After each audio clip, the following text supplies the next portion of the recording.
nuyu bu baax di leen ñaan boo leen seetaanee suñu vidéo ba pare ngeen bës abonné bu leen fàtte mu ko bës cloche bi suuf parce que moom mooy tax vidéo bu ñu dugal ngeen njëkk see jot. C'est quoi l'aménorrhée?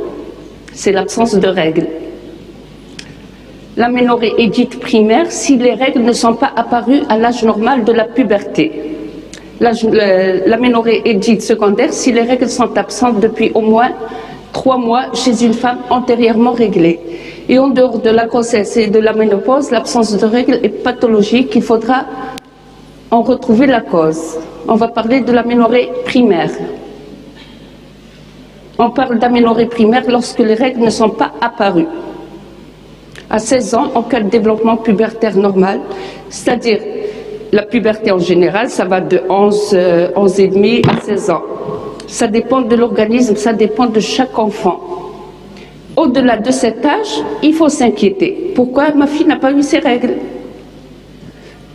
À 14 ans, cas de développement pubertaire absent ou insuffisant.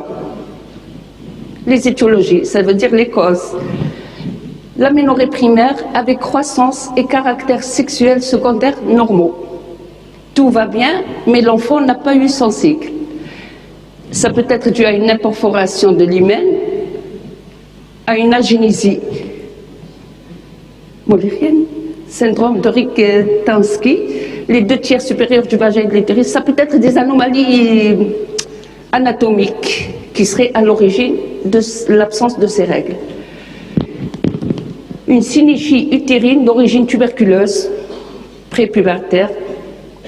L'axe hypothalamo-hypophyso-ovarien, c'est l'axe dont je vous ai parlé tout à l'heure, l'axe neurologique qui va jusqu'à l'ovaire, il est normal. Et avec ça, la femme n'a pas ses règles. L'aménorrhée avec caractère sexuel absent ou anormaux.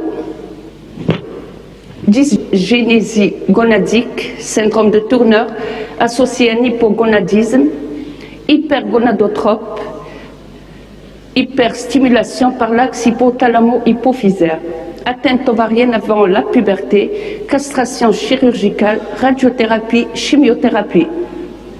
Toutes ces causes peuvent engendrer l'aménorrhée. Hypogonadisme, hypogonadotrope, peu ou pas de stimulation centrale par atteinte intracrânienne tumorale, crânio-pharyngiome particulièrement, chirurgicale, radiothérapie, recherche, une panhypopituitarisme. Les blocs enzymatiques virilisants, pseudo-hermaphrodisme féminin. Déficit en 21 hydroxygalase, responsable d'une virilisation excessive et d'une aménorrhée parfois primaire. Là, c'est lorsqu'il y a un trouble hormonal qui fait que la fille, intérieurement dans l'organisme, les hormones masculines dépassent les hormones féminines. Et elle n'est ni garçon ni fille, mais beaucoup plus garçon que fille. C'est ce qui fait qu'il y ait ce trouble et qu'il y ait un retard dans l'apparition des règles.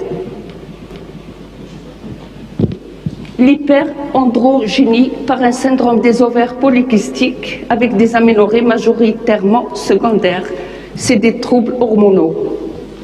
Maladie générale, maladie de Crohn, syndrome de Cushing, voilà, qui peuvent provoquer l'aménorrhée. On passe à l'aménorrhée secondaire, c'est-à-dire provoquée.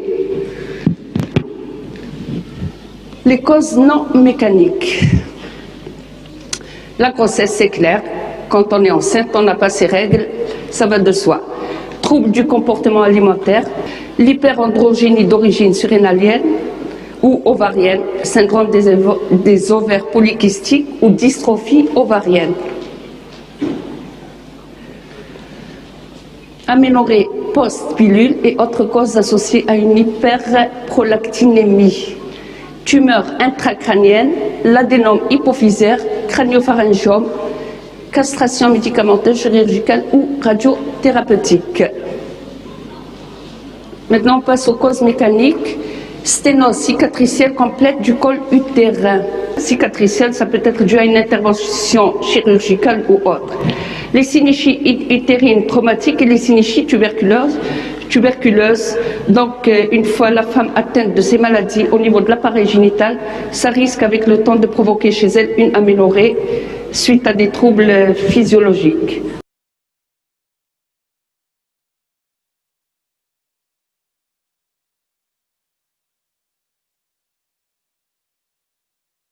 Nous allons voir le diagnostic étiologique des aménorrhées secondaires et les explorations qu'on doit demander. Premièrement, définition. Une aménorrhée secondaire est l'absence de menstruation depuis plus de 3 mois chez une patiente antérieurement bien réglée. Sa prévalence est d'environ 2 à 5% dans la population normale. La principale cause d'aménorrhée secondaire chez la femme en âge de procréer est la grossesse, qu'il faut éliminer par l'examen clinique et le dosage du bêta-HCG. Démarche diagnostique interrogatoire, mode d'installation de l'aménorrhée, son ancienneté, le caractère unique ou répété, son caractère isolé ou associé à des douleurs pelviennes cycliques, des bouffées de chaleur ou des mastodinies, la nature des cycles antérieurs, irrégularité, longueur, abondance des règles, la prise de thérapeutiques, neuroleptiques, estroprogestatifs. Les antécédents gynéco-obstétricaux, interruption volontaire d'une grossesse, curettage récent, accouchement, suie de couches, conisation, myométomie, césarienne, un changement dans le mode de vie, prise de poids, ou amaigrissement, conditions psychologiques particulières, divorce, conflit familial et social, choc psycho-affectif, déménagement. L'éventualité d'une grossesse. Examen clinique, poids, taille, l'index de masse corporelle, signes d'hyperandrogénie, de syndrome de Turner, de dysthyroïdie, de dysfonctionnement surrénalien associé, recherche de masse annexielle, gros utérus, galatoré, goitre thyroïdien. Bilan paraclinique, test au progestatif pratiqué en première intention, consiste à administrer pendant 10 jours un progestatif, par exemple de la dihydrogestérone du feston d'IMG, 2 comprimés par jour. La survenue d'une hémorragie de privation dans les 2 jours suivant l'arrêt permet d'affirmer que l'endomètre est normal et réceptif. Le taux d'oestradiol endogène est suffisant, le fonctionnement hypophysaire gonadotrope est subnormal à part le pic de LH. Courbe de température donne des renseignements sur le fonctionnement ovarien. Démarche étiologique, origine de l'aménorrhée secondaire, les causes périphériques, utérine et ovarienne, les causes centrales. Les aménorrhées secondaires périphériques d'origine utérine, le récepteur utérin est atteint, l'axe gonadotrope n'est pas perturbé, il n'existe donc pas de troubles hormonaux associés. La courbe de température est biphasique, l'HCG est négatif, le test à la progestérone est négatif. L'aménorrhée s'installe souvent progressivement, après l'événement déclencheur, que l'interrogatoire retrouve, suite de couches traitées par curettage après fausse couche ou IVG. Synéchie utérine secondaire à une destruction de l'endomètre, d'origine traumatique le plus souvent, plus rarement par atteinte tuberculeuse. Conisation, amputation du col, sténose cicatricielle du col utérin secondaire à une électrocoagulation du col, trop appliquée, ou à une intervention chirurgicale, conisation, ou amputation du col. L'aménorrhée s'accompagne souvent de douleurs menstruelles par rétention. Le test à la progestérone est négatif, mais peut déclencher des douleurs pelviennes. Diagnostic, l'examen clinique confirme un orifice pontiforme, ou absent, non cathétérisable par l'hystéromètre. Traitement, consiste à cathétériser le canal endocervical, et agrandir l'orifice sténosé, trachéoplastie. L'aménorrhée s'installe après un épisode de la vie génitale, IVG, curettage, hémorragie des suites de couches ayant nécessité la vérification de l'utérus. Le risque de synéchie est particulièrement grand après curettage du postpartum, ou sur grossesse avancée avec rétention d'œufs morts. L'aménorrhée peut être liée à une synéchie très étendue, ayant entraîné une destruction importante de l'endomètre, une synéchie ismique étendue, son mécanisme fait alors intervenir des phénomènes réflexes. Le diagnostic repose sur l'hystéroscopie. Traitement, chirurgical, il consiste à effondrer la synéchie sous hystéroscopie. Le pronostic dépend de l'étendue et de l'ancienneté des lésions. En cas de synéchie tuberculeuse, il doit être médical, et consiste en une antibiothérapie antituberculeuse, étant donné le caractère définitif de la stérilité.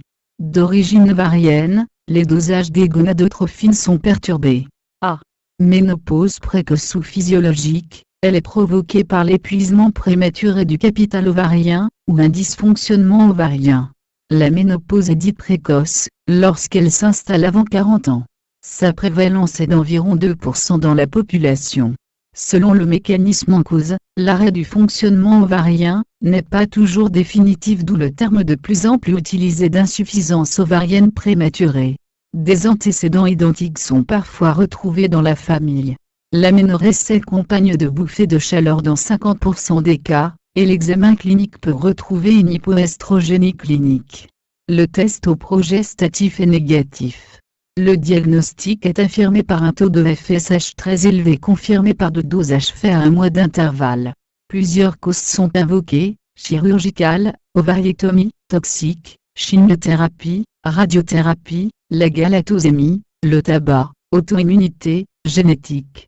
Un traitement substitutif estroprogestatif est nécessaire pour éviter des troubles trophiques, une involution des organes génitaux, des troubles sexuels et une ostéoporose.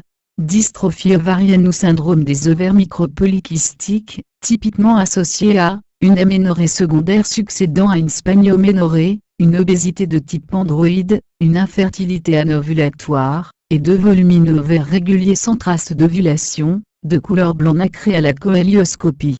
Le diagnostic est paraclinique, LH augmenté sans pic ovulatoire, FSH normal, augmentation du rapport LH sur FSH supérieur à 2, androgène élevé, androstenedione, 2 à 3 fois la normale, et la testostérone, 1,8 à 3,5 nanomol par millilitre. La physiopathologie de l'ovaire polykystique n'est pas encore bien élucidée. Échographie, augmentation du volume ovarien, ovaire sphérique, hypertrophie du stroma, couronne de microkystes. Traitement, il est différent selon que la patiente souhaite ou non une grossesse. Les aménorrhées secondaires centrales, les gonadotrophines sont normales ou basses. L'oestradiol est en général effondré. En cas de prolactine élevée, on pratique un test à la TRH sur prolactine, PRL. En cas de prolactine normale, un test à la LHRH peut être réalisé pour évaluer la profondeur de l'hypogonadisme hypogonadotrophique, et un bilan endocrinien des autres axes complète les explorations.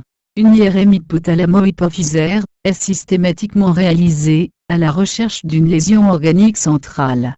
Aménorrhée hypophysaire. A. Syndrome de Sheehan. 1. Dans sa forme complète, il réalise une insuffisance hypophysaire globale par nécrose ischémique du lobe antérieur, secondaire à un accouchement hémorragique. Cliniquement, absence de montée laiteuse et de retour de couche, puis altération de l'état général avec asthénie, frilosité, crampes musculaires et anomalie de la pilosité. Le bilan endocrinien confirme l'atteinte des différentes sécrétions de l'antéhypophyse avec une TSH basse, des gonadotrophines basses, ou normales non réactivées sous GnRH, prolactine souvent indétectable. ACTH base associé à un cortisol plasmatique bas aux différentes heures de prélèvement. Le traitement est substitutif, il associe aux oestroprogestatifs de l'hydrocortisone, et des extrathyroïdiens. 2. Des formes frustes sont le plus souvent rencontrées. Elles se traduisent par une aménorrhée secondaire associée à des troubles endocriniens discrets. B. Hypophysite auto-immune. Elle réalise un tableau voisin, et se caractérise par la positivité des auto-anticorps anti-hypophyse. C. Tumeurs de l'hypophyse. Elles entraînent une aménorrhée par compression ou par destruction des cellules hypophysaires. Le syndrome tumoral est souvent au premier plan. Le pronostic est grave, lié à la tumeur. Les tumeurs hypophysaires correspondent à 10% de l'ensemble des tumeurs intracrâniennes. D. Aménorrhée avec hyperprolactinémie. Les adénomes à prolactine. En cas d'adénome vrai macroadénome, l'aménorrhée est souvent associée à une galatorrhée, des céphalées et des troubles visuels. Le but des examens est de mettre en évidence un adénome à prolactine qui peut menacer la fonction oculaire, se nécroser et grossir brusquement, sous estroprogestatif ou lors d'une grossesse. Biologiquement, élévation importante de la prolactine supérieure à 100 nanogrammes par millilitre. Le diagnostic est confirmé par la radiographie du crâne, qui montre une érosion de la selle turcique. Une IRM de l'antéhypophyse est essentielle pour détecter les adénomes prolactines souvent de petit volume. Le traitement des adénomes prolactines vrai est chirurgical. Le plus souvent il s'agit d'un microadénome mesurant moins de 10 mm de diamètre. Le diagnostic radiologique est plus difficile, il faut alors recourir à l'examen IRM de l'hypophyse. Le traitement est médical. Le pronostic est bon et la fécondité ultérieure non modifiée. Le microadénome disparaît le plus souvent après une grossesse. 2. Les hyperprolactinémies non tumorales, elles entraînent une aménorrhée galectorée isolée. Le taux de prolactine est modérément élevé supérieur à 100 nanogrammes par millilitre. La selle turcique est normale. Étiologie, hyperprolactinémie iatrogène, antidépresseur, oestroprogestatif, neuroleptique, dérivé des phénothiazines, largactyle, à forte dose, sulpiride, dogmatyle, alpha-méthyldopa, cimétidine hyperprolactinémie fonctionnelle, ce terme cache notre ignorance. Traitement médical, elle régresse bien sous antiprolactinique. Une surveillance neuroradiologique est nécessaire pour dépister des microadénomes à expression radiologique tardive. L'aménorrhée de la lactation peut entrer dans cette rubrique. Elle est cependant physiologique, et ne doit entraîner aucune investigation. Aménorrhées hypothalamiques les plus fréquentes, elles traduisent un déséquilibre neurohypothalamique. Il peut s'agir d'aménorrhées associées à des troubles du comportement alimentaire, anorexie mentale, obésité, ou aménorrhée post-pilule. Comment traiter l'aménorrhée? L'aménorrhée est un trouble dont souffrent les femmes lorsqu'elles éprouvent l'absence de menstruation. Ces causes sont très diverses et dépendent du fait que l'aménorrhée est primaire ou secondaire. Avant une aménorrhée primaire, nous constatons que la femme n'a jamais eu ses règles et que la règle n'atteint même pas l'âge de 16 ans. Nous pouvons donc parler de malformation ou de problèmes hormonaux. Dans le cas de l'aménorrhée secondaire, on parle d'absence de menstruation lorsque la femme a déjà ses règles, il s'agit donc d'une cause spécifique pour laquelle un traitement est également nécessaire. Dans cette vidéo, nous expliquerons comment traiter l'aménorrhée dans chaque cas. 1. Lorsqu'il s'agit d'une aménorrhée primaire chez laquelle la femme n'a jamais eu ses règles, nous devons en rechercher les causes et obtenir un traitement. S'il s'agit d'une malformation congénitale, le traitement à suivre sera basé sur un traitement médicamenteux ou chirurgical. Dans de nombreux cas, les deux remèdes seront nécessaires. Les instructions médicales appropriées doivent être suivies pour assurer son bien-être. 2. L'aménorrhée pouvant être causée par des tumeurs cérébrales, il faudra alors traiter la tumeur sous-jacente pour résoudre ce problème.